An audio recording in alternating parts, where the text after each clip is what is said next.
इस वीडियो में मैं आपको एकदम सिंपल तरीके से चार्ट का ब्रेकडाउन देने वाला हूँ कि 7 साल के बाद मैं आज चार्ट को कैसे देखता हूँ, मेरा चार्ट का नजरिया कैसा है, एक एक्सपीरियंस ट्रेडर चार्ट को कैसे देखता है, क्या वो इंडिकेटर यूज करता है, क्या वो एडवांस टेक्निकल एनालिसिस यूज करता है, वो क्या यूज करता है, आज मैं आपको बताने वाला हूँ। सीधा चलते हैं चार्ट पे विदाउट वेस्टिंग टाइम। तो यहाँ पे सबसे पहले मैंने खोल लिया है गोल्ड का चार्ट, जो मेरा फेवरेट एसेट है, जो सबसे ज्यादा मैं ट्रेड करता हूँ। यानी अभी फिलहाल गोल्ड जो है एकदम बड़ी रैली देने के बाद एक बहुत बड़ा करेक्शन जो है एक्सपीरियंस कर रहा है। तो आफ्टर 7 इयर्स ऑफ एक्सपीरियंस अगर मैं कोई एसेट ट्रेड करने की कोशिश करता हूं तो मेरा सबसे पहला गोल ये होता है समझना कि ये जो एसेट मैं ट्रेड कर रहा हूं, ये जो मैं इंस्ट्रूमेंट ट्रेड कर रहा हूं, क्या वो फंडामेंटली ड्रिवन है, उसका टेंडेंसी क्या है, उसके जो कैरेक्टरिस्टिक्स है वो क्या है, उसके फंडामेंटल्स में समझने की कोशिश करूंगा अगर मैं आज किसी इंस्ट्रूमेंट को ट्रेड कर रहा हूं तो। जैसे कि फॉर एग्जांपल अगर मैं बिटकॉइन ट्रेड कर रहा हूं, मुझे पता है कि भाई बिटकॉइन एक 4 साल का साइकिल फॉलो करता है एंड बिटकॉइन जो है बहुत छोटा मार्केट है कंपेयर टू अदर इंस्ट्रूमेंट्स। तो बिटकॉइन में लिक्विडेशन ज्यादा हो सकते हैं, बिटकॉइन में मैनिपुलेशन ज्यादा हो सकता है। गोल्ड एक सेफ हेवन एसेट है। सेफ हेवन एसेट का मतलब ये होता है कि एक ऐसा इंस्ट्रूमेंट, एक ऐसा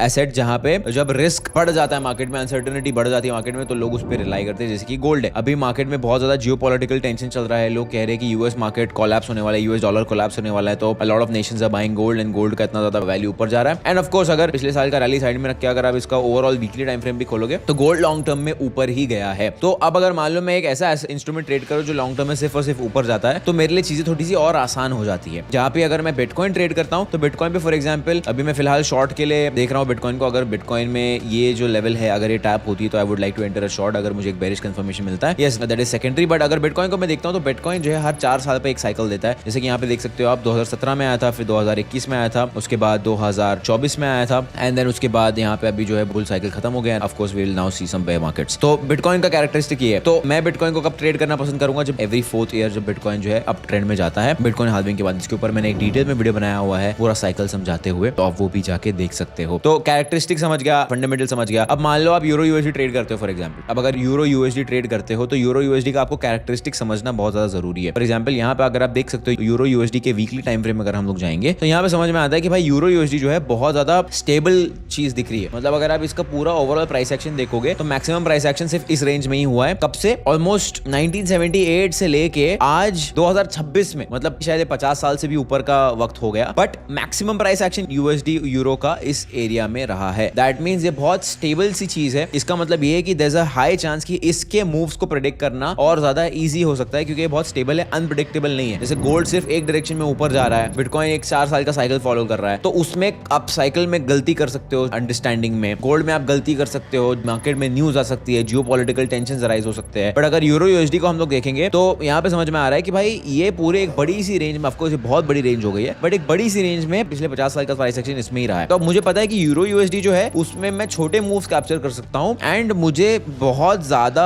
अवेयर होने की जरूरत नहीं है, बिकॉज अगर 50 साल में चीजें इतना नहीं हिल पाई, अब तो मतलब बहुत हाई चांस है कि आगे भी चीजें ऐसी रहने वाली है। तो इसके बेसिस पे जो है मैं यूरो यूएसडी पे अपनी एनालिसिस और जो बायस है उसको डेवलप करना शुरू कर सकता हूं, ये देख के कि कहां जा रहा है। उसके बाद मैं ऑफकोर्स ये भी समझना चाहूंगा कि यूरो यूएसडी में जो ऊपर और अप ट्रेंड और नीचे का मूव आया है उसको क्या इन्फ्लुएंस करता है। क्या वो यूएस ट्रेड इन्फ्लुएंस करता है या वो यूरोप का कुछ फैक्टर इन्फ्लुएंस करता है, मुझे नहीं पता क्योंकि मैं नहीं करता हूं, बट ये मैं जानना चाहूंगा अगर मैं ट्रेड करूंगा। अब सिमिलरली गोल्ड के बारे में मुझे पता है, गोल्ड में पिछले 3 साल से ट्रेड कर रहा हूं, तो उसके कैरेक्टरिस्टिक्स, उसके फंडामेंटल्स मुझे समझता है कि गोल्ड कब ऊपर जाता है, गोल्ड को कब बेचना लोग पसंद करते हैं। सिमिलरली यूएस स्टॉक मार्केट जो है गोल्ड से इनवर्सली प्रोपोर्शनल है, मतलब अगर गोल्ड ऊपर जाता है तो यूएस स्टॉक मार्केट नीचे जाता है, क्योंकि स्टॉक मार्केट एक रिस्की एसेट कंसिडर किया जाता है और गोल्ड जो है एक लो रिस्क एसेट कंसिडर किया जाता है। तो सिमिलरली ये ऐसे मतलब नंबर 1 चीज जो हो गई, अगर मान लो मुझे भाई समझना है कोई चीज, इंस्ट्रूमेंट को, चार्ट को रीड करना है, तो सबसे पहले मैं उसके कैरेक्टरिस्टिक्स और फंडामेंटल समझना पसंद करूंगा। इवन इफ अगर मुझे शॉर्ट टाइम फ्रेम पे ट्रेड करना है, अगर मुझे सीरियसली ट्रेड करना है ये चीज मान लो अगले 5 साल तक, तो ये तो पहला मेरा फैक्टर ये रहेगा फंडामेंटल और कैरेक्टरिस्टिक्स एसेट का समझना। अब उसके बाद मैं ये ऑब्जर्व करने की कोशिश करूंगा कि क्या ये इंस्ट्रूमेंट कोई साइकिल फॉलो करता है या नहीं। जैसे गोल्ड जो है, क्या वो कोई साइकिल फॉलो कर रहा है, क्या वो साल के 12 महीने कोई साइकिल फॉलो कर रहा है। जैसे मैंने फॉर एग्जांपल ऑब्जर्व किया है कि जून के महीने में गोल्ड जो है थोड़ा सा नीचे हो जाता है, ईयर के स्टार्ट में गोल्ड जो है अच्छा परफॉर्म करता है। जून के महीने गोल्ड नीचे इसलिए आ जाता है बिकॉज स्टॉक मार्केट में यूजुअली रिजल्ट्स डिक्लेयर किए जाते हैं, सेकंड क्वार्टर के रिजल्ट्स डिक्लेयर किए जाते हैं एंड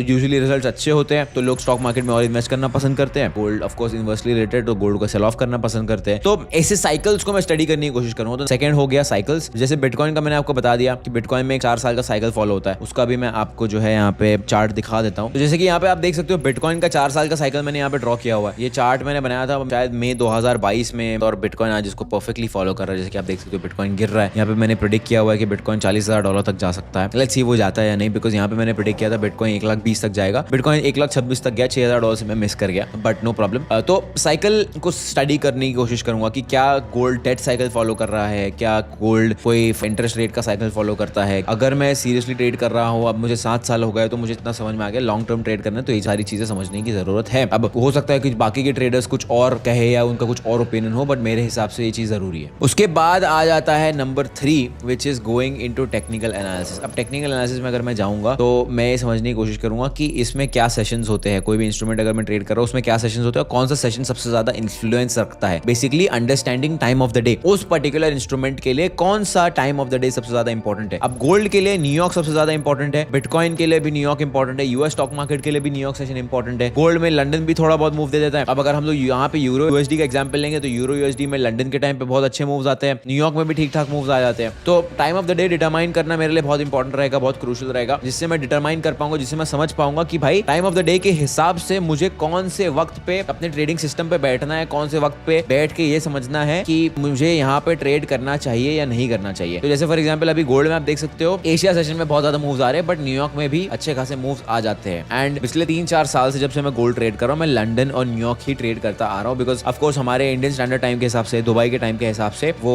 सूट भी करता है। एंड एशिया सेशन जो है हमारे लिए बहुत अर्ली मॉर्निंग हो जाता है, एंड ओवरऑल ज्यादा एशिया में खास मूव्स भी नहीं आते। अभी पिछले कुछ 3 महीने में एशिया में बहुत बड़े बड़े मूव्स आ रहे हैं। That is also because of the recent tensions and because Asian countries are buying gold against the US dollar. That is why it is happening, but overall this is what I would look at. अब देखो, आपका role एक trader है, आप चाहते हो trading करना। Trading आप तब करोगे जब मार्केट में मूव आएगा। अगर मार्केट में मूव नहीं आएगा तो आप पैसा नहीं बना पाओगे, आप ट्रेड नहीं कर पाओगे, आप मूव्स कैप्चर नहीं कर पाओगे। तो टाइम ऑफ द डे इसके लिए बहुत ज्यादा इंपॉर्टेंट होता है। अगर आप ऐसे ही रैंडमली कभी भी बैठ रहे हो तो ऐसा हाई चांस कि आप शायद ऐसे टाइम फ्रेम में बैठोगे, यहाँ पे आप ट्रेड ले भी लोगे, सेटअप बंद भी जाएगा, मूव ही नहीं आएगा, आप क्या कर लोगे। तो for a very similar reason it is very important for you to understand why time of the day is so essential. Time of the day important क्यों है। अब मैंने यहाँ डिटरमाइन कर लिया कि टाइम ऑफ द डे मेरे लिए भाई न्यूयॉर्क मान लो सबसे ज्यादा इंपॉर्टेंट है। अब मैं इसके बेसिस पे एक इंस्ट्रूमेंट को स्टडी करने की कोशिश करूंगा। मान लो एक काम करते हैं हम लोग, यहाँ पे यूरो यूएसडी समझने की कोशिश करते हैं, क्योंकि यूरो यूएसडी जो है मैंने कभी ट्रेड नहीं किया, तो इसके ऊपर मैं जब एनालिसिस करूंगा तो आपको और अच्छे से नेचुरल वे में समझ में आएगा। अब यहाँ पे मुझे सीधा सीधा ये देख के समझ में आ रहा है कि भाई यूरो यूएसडी एक सिंपल पैटर्न फॉलो कर रहा है। अब वो पैटर्न मुझे दिख रहा है कि एशिया की जो लिक्विडिटी है, दैट मींस एशिया सेशन का हाई और लो लेने के बाद यूरो यूएसडी एक मेजर मूव दे रहा है। जैसे फॉर एग्जांपल यहाँ पे एशिया का हाई स्वीप हुआ, यहाँ से बेरिश मूव आ गया। उसके बाद यहाँ पे आप देख सकते हो एशिया का हाई स्वीप हुआ, बेरिश मूव आ गया। उसके बाद यहाँ पे आप देख सकते हो एशिया का हाई स्वीप हुआ, बेरिश मूव आ गया। यहाँ पे देख सकते हो एशिया का लो स्वीप हुआ, बुलिश मूव आ गया। यहाँ पे एशिया का लो स्वीप हुआ, बुलिश मूव आ गया। उसके बाद यहाँ पे देखते हैं, यहाँ पे एशिया का लो स्वीप होने के बाद यहाँ पे बुलिश मूव आ गया, ये सपोर्ट ले लिया प्राइस ने। उसके बाद यहाँ पे स्वीप नहीं हुआ हाई और लो पूरे लंदन सेशन में, तो उसके बाद मूव नहीं आया, फिर न्यूयॉर्क सेशन में मूव आया। यहाँ पे मुझे दिख रहा है कि एशिया सेशन का लो स्वीप हो गया, लो स्वीप होने के बाद यहाँ पे हमें बुलिश मूव देखने को मिला। उसके बाद यहाँ पे मुझे दिख रहा है कि यहाँ पे स्वीप तो था ही नहीं, यहाँ पे कंटिन्यूअस अप ट्रेंड था, तो इसको हम स्वीप नहीं कह सकते। उसके बाद यहाँ पे हमें देखने को मिल रहा है कि हाई स्वीप होने के बाद बेरिश मूव आया, लो स्वीप होने के बाद बुलिश मूव आ गया। तो यहाँ पे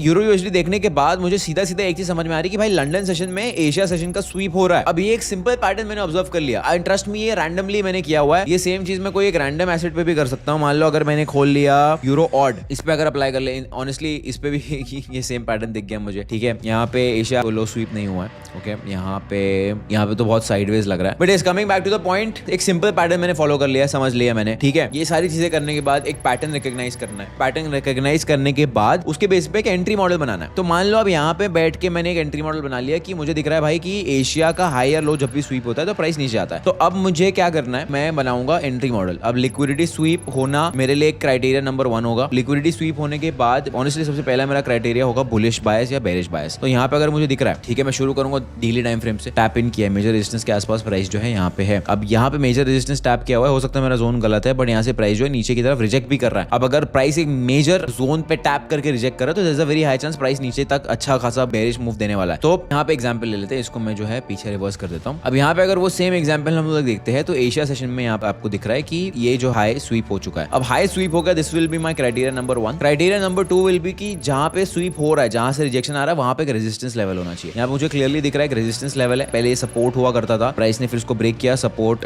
टर्न इनटू रेजिस्टेंस। यहाँ पे भी एक बार टेस्ट किया, यहाँ पे टेस्ट कर लिया। अब मैं जाऊंगा, ये मेरा दूसरा क्राइटेरिया होगा कि रेजिस्टेंस होना चाहिए। First criteria liquidity, third criteria है बायस। मेरा बायस बेरिश है, फॉर एग्जांपल लिक्विडिटी स्वीप हो गया है और मेरा जोन पे भी टैप होके कंफर्म हो गया। अब मैं मान लो यहाँ पे एंट्री बना दूंगा 1 मिनट टाइम फ्रेम पे। बेरिश कैंडल मुझे दिख गया, यहाँ पे मैं एंट्री बना लूंगा, मेरा स्टॉप लॉस रहेगा ये जोन के ऊपर, मैं टारगेट करूंगा 1:3। ये हो गया मेरा टीपी हिट। अब ऑफ कोर्स किसी के लिए कहना आसान है कि ये तो मुझे पता था इसलिए नीचे आएगा इसके लिए मैंने किया, बट ये सेम चीज है ऑफ कोर्स। मैंने ये ना तो मैंने आपको स्ट्रैटेजी बताई, मैं आपको पैटर्न रिकग्निशन समझा रहा हूँ। अगर आप ये सोच रहे होगे कि भाई इसको इतनी जल्दी कैसे समझ में आ गया, this is what is experience, this is what 7 years has taught me. मैंने इतना टाइम स्पेंड किया चार्ट पे, उसके बाद मुझे ये चीजें ऑब्जर्व करने की नॉलेज आई है कि कैसे ऑब्जर्व करना है। ये मैंने इमीडिएटली ऑब्जर्व कर लिया। अब इसके ऊपर मैं बैठ के आसानी से स्ट्रैटेजी बना सकता हूँ। अब क्या स्ट्रैटेजी बनाने से मेरा पैसा बन जाएगा? नहीं, strategy banana is half of the game plan. 50% job है स्ट्रैटेजी बनाना। तो उसके बाद मैं जाऊंगा ट्रेड एफएक्स बुक पे, वहां पे जाके मैं बैक टेस्टिंग करूंगा कि भाई ये स्ट्रैटेजी काम भी कर रही है नहीं कर रही है। अब बैक टेस्टिंग के बाद मुझे एक डिटेल्ड रिपोर्ट मिलेगी ट्रेड एफएक्स बुक पे, समझ में आएगा कि थर्सडे को काम कर रहा है, कौन से दिन को काम कर रहा है, मेरा विन रेट कैसा है। अगर आप चाहते हो कि उस पर मैं एक डिटेल्ड में वीडियो बनाऊं तो नीचे ट्रेड एफएक्स बुक कमेंट कर देना and I will make a detailed video की बैक टेस्टिंग कैसे करनी है, इस सेम स्ट्रैटेजी को कैसे बैक टेस्ट करना है। हम लोग यूरो यूएसडी पे भी एक स्ट्रैटेजी बना के मैं दे दूंगा, आपको दिखा दूंगा कि कैसे करना है। तो ये बेसिक मैंने क्राइटेरिया बना दिए। लिक्विडिटी मैंने देख लिया, हायर टाइम फ्रेम देख लिया, टाइम विंडो देख लिया, एंट्री मॉडल बना दिया, risk reward ratio simple set कर दिया, स्टॉप लॉस का क्राइटेरिया सेट कर दिया एंड सिंपल भाषा में यूरो यूएसडी पे मेरा एक स्ट्रैटेजी रेडी हो गया। And this is how I look at charts after almost 7 years of experience.